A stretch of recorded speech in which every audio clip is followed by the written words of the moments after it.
next episode of the Klingberg Wing Mark II development. I'm Raul Klingberg, your host. Let me start off by apologizing about the video and the sound. My regular video camera is down for the count, and I'm using my GoPro today, which doesn't have a remote input for a lapel mic, so we're just going to have to bear with today. So today I'm going to talk to you about the Elevon Lumps here, and if you've been watching the previous videos, you know that I've been looking for ways to keep the flow attached longer on the control surfaces, the Elevons, and that is for high deflection angles. On a normal aileron or Elevon elevator, actually any control surface, you're going to get maybe 12, 15 degrees of deflection before the flow starts to separate significantly. Once the flow starts to separate, you get a big run up and drag, and the control surface loses effectiveness. And in my case, I was getting into throw ranges of up around 25 or 30 degrees. Flow is completely separated. I was getting non-linear control effects, and the aircraft was extremely difficult, if not impossible, to fly. Certain circumstances I just had to release and become a passenger. I was more spectator than pilot. So we have the Elevon Lumps now. We tried vortex generators. They help a little bit, but they're very draggy. We tried trip strips. They didn't work at all. No matter where we put them, they didn't help. But the Elevon Lumps appear to be helping. And if you want to find out how these actually work, the mechanism by which they work, you can click on the link in the video description, and it will take you to the Wikipedia page that describes this effect. So I've created these lumps for the Elevon that run the full span of the Elevon, and I've been waiting for good winds at Pacifica. You've noticed in the previous videos that I go out to Pacifica when the wind is blowing, set up on sawhorses, and do my testing there and use nature's wind tunnel. My good buddy Bob, my buddy Bob says, hey, you know, the last video you're sitting there, you go like, we're waiting for the wind. It's like, oh, it's 8, it's 10, oh, 12, quick. Let's move the Elevon and maybe we get some tests done here. And he says, what you really need is a wind tunnel. And I says, yes, Bob, you're right. I need a wind tunnel. In fact, I started out my career as an aeronautical engineer doing wind tunnel testing. So very familiar with the advantages of a real wind tunnel. But they're notoriously difficult to come by. They're busy all the time, and they're very expensive to get time in. Extremely, extremely expensive. More than the cost of this aircraft. So it's really just a non-option. And that's why we go out and we do flight testing. And then Bob and I talked about what everybody has mentioned. Why don't you just call up Wills and ask him to borrow their test truck with the mount on it? Well, that's an interesting thought, but that mounts for flex wings, and it's set up to tie into one point right there where the control bar is and the pilot hooks in, and this is not a flex wing. It's not going to mount that way, and I'd have to build an entirely new mount and modify his truck, and I might as well just start from scratch and build a mount for my truck. So really that doesn't make much sense either. And I figure I just wait for good winds at Marina Beach. We get down there and we test the full-size lumps on both sides and see if I've actually gained control, more control authority, more effectiveness. And in the meantime, I thought I need to take a wing panel out and just make sure that these lumps are really working and they're behaving as expected based on my subscale tests. And so I got them all set up here, and I got some little tufts set up here with mag tape, and I'm ready to go. And when I was setting these up, just because I like to play and so forth, I got up by the leading edge and I went, and I blew on it. And I saw that even though the Elevon was down, the little tufts stayed attached really nice, but how hard can I blow? 5 miles an hour or something like that. And I thought, and then the little light bulb finally went on. It's like, I don't need to test the whole Elevon span. I only need to test one small little section, one little strip. If this strip works, then the next one works, and the next one works, and what's the point of testing the whole wing? You've got to drag it around all over the place. All I need is sufficient wind flow, and then the second light bulb went on that said, oh, I already own a wind tunnel. It's variable speed. All I have to do is measure its velocity capabilities, and I got me a handy dandy portable wind tunnel. And let me flip the screen around here and I'll show it to you. Here's my wind tunnel. It's an easy-go leaf blower, lithium ion powered, pretty cool. Old, been through a lot of miles, I've used this a lot. But this is a very strong leaf blower. It's really high quality. It's a nice unit. I like it a lot. And the handy part is right inside this area here, they have a flow straightener. They actually built in a set of vanes to de-rotate the flow, and then there's a second set of vanes to straighten the flow. And I thought, wow, how nice of them. They built me a fit-in-your-hand portable wind tunnel. It's like, what speeds does it have? Well, it's variable right here. I have a knob that goes from low to high, and then I have a boost function here. And what kind of speeds can I get out of this thing? Well, I discovered that, let's see. Oh, there we go. So at low, I get about 17 miles an hour. At medium, I get 23. Oh, 23 stall speed. And up here at the upper end, I get 30. Well, 30 is kind of what you could fly around at, slow speed flight. So, this is actually better than the beach. I have controllable airspeed. I can set it to something that represents actual flight conditions. And I have the full-size wings, so we're up to the actual flight conditions Reynolds numbers now, when the speed is correct. And why don't I just use this and I'll test one strip of the wing and see how it behaves. So that's what I did. And it was very informative, and I'm going to run you through some tests today so you can, I'm going to replicate what I did last night in the garage so you can see it for yourselves. And that way I don't have to drag this thing out to the beach. I'm essentially all set up here to go out for the next round of test flights, and I thought I'd show you where we are in the meantime while we wait for the proper day to go out test flying. So I'm going to move you around here. I'm going to put you behind the wing so that you can see the tufts accurately. We're going to start out with a little bit of up elevator, and I'm actually going to vary the angle of attack. That's the other handy thing about this. I can start out at 0, and I can rotate this thing down and create an angle of attack on the wing. Who knows, we might actually see a stall develop on the wing. I have the Elevon currently set with a little bit of up elevator, like you might be carrying if you're going through a slow turn like this, where you're on the edge of a stall. It'd be interesting flight regime to look at. So let's do that. I'll get you moved around here, and let's take a look and see what we get. So as you can see here, I have 2 strips of tufts. Now, the straight flow from the leaf blower is really only good for one little narrow section like this. The boundaries of it are just mixed flow. It's not good for any testing purposes. The reason I have 2 strips here is this one has longer tufts on it. This one has shorter tufts.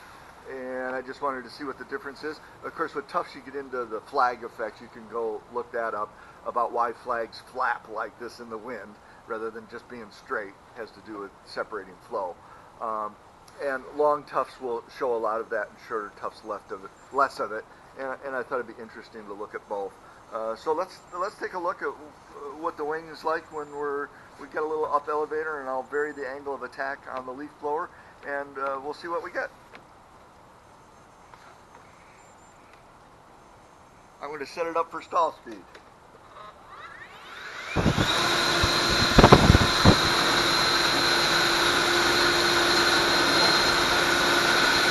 That's about 0 angle of attack, approximately. Let's go down, down, down, down, down. Oops.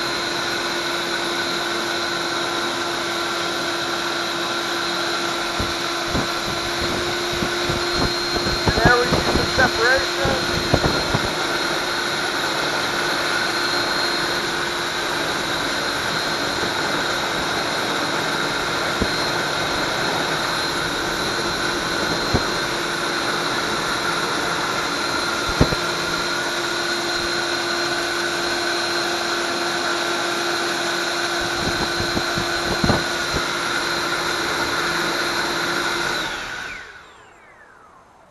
Well, that's kind of interesting. We see the start of some separation here that would be like a stall. Obviously, a leaf blower is not a wind tunnel, but it gets us in the ballpark, and we can see what's going on here. And the flow is reasonably well attached all the way back like we would expect. So let's reset the Elevon to the area where I was having trouble, which is a large amount of down Elevon, up around 20, 22 degrees. Let's set for that and see if these tufts are still staying attached to the Elevon. Okay, there we are. We got the Elevon set so that it's about 22 degrees down, which is about the maximum that I can expect to get. Remember, normally without the hump, the flow would be separating when we get around 15 to 17 degrees of deflection. So if I can get to 22 and keep this flow attached, say up to around in here, we're doing pretty good. So let's take a look.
Okay, from what I've seen in previous tests, this actually looked pretty good.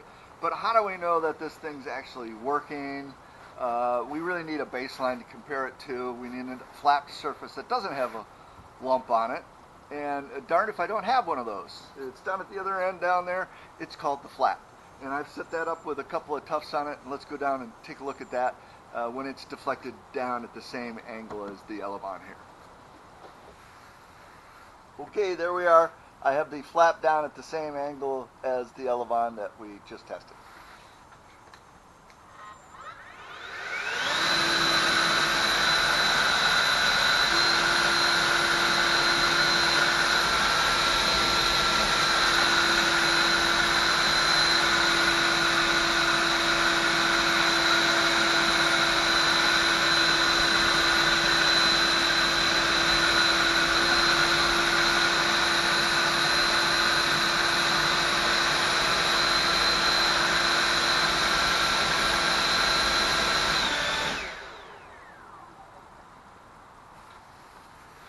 And there you have it.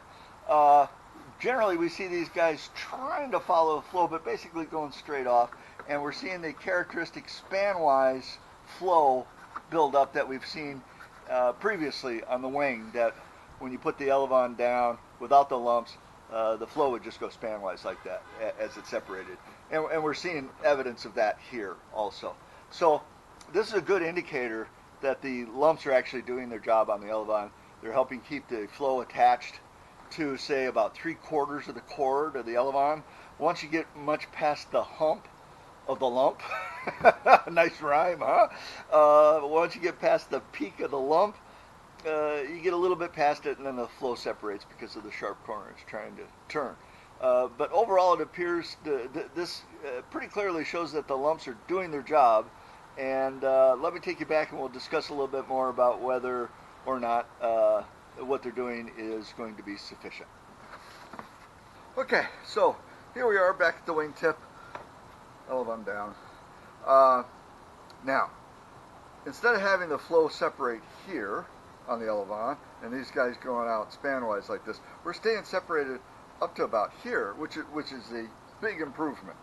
The point where it finally separates is about equivalent to what I saw on the Swift when I tufted that, and we did Elevon excursions, angle excursions, and when you had a lot of down Elevon on the Swift, that's right about where it started to separate back in here. So I'm probably doing as good as the Swift. This is about the maximum amount of attachment of flow that one could achieve. So let's talk about whether this is really going to work in real life when I want to go and fly it. My first concern is, what's the effect on pitching moment going to be of this lump? Is it, when I'm flying along in level flight and it's like this, am I going to get more nose down pitching moment? Am I going to be developing lift back here? And it's going to cause my stick forces to be different, you know, where I'm flying along level, but it's going to want to be lifting up like this, so I'm going to be resisting aft stick force. I'm going to have to hold the stick down. Am I going to need a trim device of some kind? I don't know. In higher speed flight, is it going to want to cause me to pitch nose up or maybe nose down? I don't think anybody could accurately say at this point, because we're dealing with separated flow regions and other effects. It's difficult to simulate without a very, very high-end program and a supercomputer. So really the only way to find out for sure is to go out and test the darn thing. Take it back to Marina Beach, do a couple of short hops, see what it's like. Before the short hops, I'll do some roll authority tests, and we'll test the trim point on it and see if it's stick stable at the trim point. We'll find out. It's really the best way to do it. And then if everything looks reasonably good, I'll take it for a short hop and see if I have better control than I've had in the past. We really will only find out if this is fully effective once we get it out to lake bed and tow it and get in longer flights to higher altitudes and higher speeds. So you might be wondering, oh, golly, Raul, isn't this really just a patch or a fix? And I can't disagree with that, it is. This is what they call an aerodynamic patch or a fix. And I don't like to put them on my aircraft. If it's designed right to start with, you don't need fixes. If you want to see an aircraft with a lot of fixes on it, go look at the stupid Cessna Skycatcher. I took some training in one of those, and when I walked around it, I went, oh my goodness, nothing but a junkyard of fixes on the aerodynamics on the thing, and some structural fixes too. They scabbed this on and scabbed that on. They actually have a gurney flap on the elevator. It's just poorly designed from the get-go, and they have a bunch of patches on it. And gee, I guess that's one of the indicators why it's not a very popular aircraft, and they stopped making them. So, a fix. But why would I do a fix and not just go back and fix the design? Well, two reasons on that. Number one, you know that the winglet goes here, and there's 6 feet of wingtip that attaches out here. And the wingtip has no control surfaces on it. So the winglet is a giant potential fence, and the wingtip, having no control surfaces, always flying. Has a lot of washout in it, always flying, acting like a tail. And the concept behind that was to make the glider spin-proof. And so far that seems to actually have worked. I've probably stalled it 5 times now on the 5 flights that I've had, and it has never dropped a wingtip. My original wing, that dropped a wingtip on the very first flight. Took off, slow, wanted to drop the right wing. I was able to pick it up with the aileron function and hold that wingtip up, but it was constantly pulsing the stick left to pick up the right wing on a very short hop. And that aircraft always wanted to drop a wing as soon as it stalled. You know, pick a side, it would drop one of them. Very disconcerting. This thing I have flown this thing through a turn in a stall and still had control over it, which is a really, really good thing when it comes down to gliders flying at low altitude and low speeds. Very safe. You know, you can continue to maneuver the aircraft and not fall out of the sky. In order to achieve that effect by moving the winglet inboard and having a big chunk of wing that has no control surface on it, it's always flying, I paid a price. I had to move the control surfaces inboard. I made them very large. These are 10 feet long. They could have a larger chord, but more chord at the root end really doesn't buy you much. You don't have much moment arm there. But I drastically reduced the amount of moment arm that the Elevons have. And I knew that could be a problem, because when the moment arm is the big deal on whether you have sufficient control forces. The sweep of the wing gives the elevator effectiveness, because the further outboard they are, the more swept back they are, the further aft of the aerodynamic center, you get good control effectiveness. And likewise the aileron function, as you move them outboard, you get a much bigger moment arm, and it gives you a much stronger rolling moment. And that's what's caused me to have to use large control deflections. Normally when you're flying along, you might in normal flight, you're probably not moving the aileron much more than about this. And in turbulence, you might be doing something like this, you know, or maneuvering. If you wanted to roll into a thermal really tight, you might run it up to about 20 degrees or so, or down 20, something like that. But going 23, 24, or coming up way up here up to about 25, 26 degrees, that's pretty extreme. Usually only on aerobatic aircraft. And the reason I have to go to those extremes is because it is further inboard and I don't have as much moment on. And in fact, we've gone back and done runs on X-foil saying, how much longer does this have to be to give me decent roll rate? And it has to be somewhere between 2 and 3 feet longer, which means that I'd have to move the winglet outboard and I'd lose 2 feet of wingtip that's acting as tail. So I'd have 3 or 4 feet of wingtip left with no control surface on it and acting as a tail, and the winglet would be further out, which could be a plus. I'll get more moment arm on the winglets and I'll get better yaw stability. That will give me enough roll authority, but is 3 or 4 feet of wingtip enough to provide sufficient in-flight stability when the wing wants to stall or drop a wing and break into a spin? In other words, is 3 or 4 feet of wing out at the tip, always flying, enough to hold that wingtip up and keep it from dropping into a spin? The answer is, I don't know. I'm not sure anybody knows. And for me to make that modification requires, this would stay the same, but I have to completely rebuild the wingtips, and I have to build new winglet mounts, move everything outboard, then I have to slave an additional 2 or 3 feet of Elevon onto this Elevon. It's a major structural modification of the aircraft. There's some advantage to going ahead and making that change because I want to take the dihedral out of the wing. In order to take the dihedral out, I've got to cut up the wingtips a little bit. But to add control surface to them, well, that's 2 spars, remove all the covering, major change. Months of work, actually. You know, if you could work on this full time and you had unlimited money, you could do it in a month. But I have neither one of those. So it's going to, if I have to go to that modification, it's going to take a significant amount of time. And then there is the possibility that I will have lost the spin-proof aspect of the aircraft. And I prefer to not give that away if I don't have to. So, time will tell. We'll take these out to the beach and we'll see if this gives me enough control authority. We have roll rates from previous testing, and we'll be able to collect roll rates again and compare. I would like to have double the roll rate that I had before, and then I think we'd be in a range of what's flyable. I've also added in differential bell cranks on here, so I now have, when I move the control stick, I'm going to have more up Elevon than down Elevon, which will be a plus. That was an easy change to make, and I think that'll make the aircraft a little more flyable. So time will tell, but now we have to wait for winds at Marina so I can get out there on the sand, because, you know, if you're going to crash, sand is good. And there we are. Cross your fingers and hope it works. And I might continue flying the aircraft with this fix on it. If this works, I'll fly it. We'll do some towing at El Mirage. We'll get in some higher altitude flights and do a little maneuvering while I'm building a new set of wingtips rather than cutting up the old ones. Just keep the old ones, put them up on the rack, build a new set of wingtips. I still have all the molds, and put on wingtips that have the Elevon extending out, and that'll be might be the easier way to do it.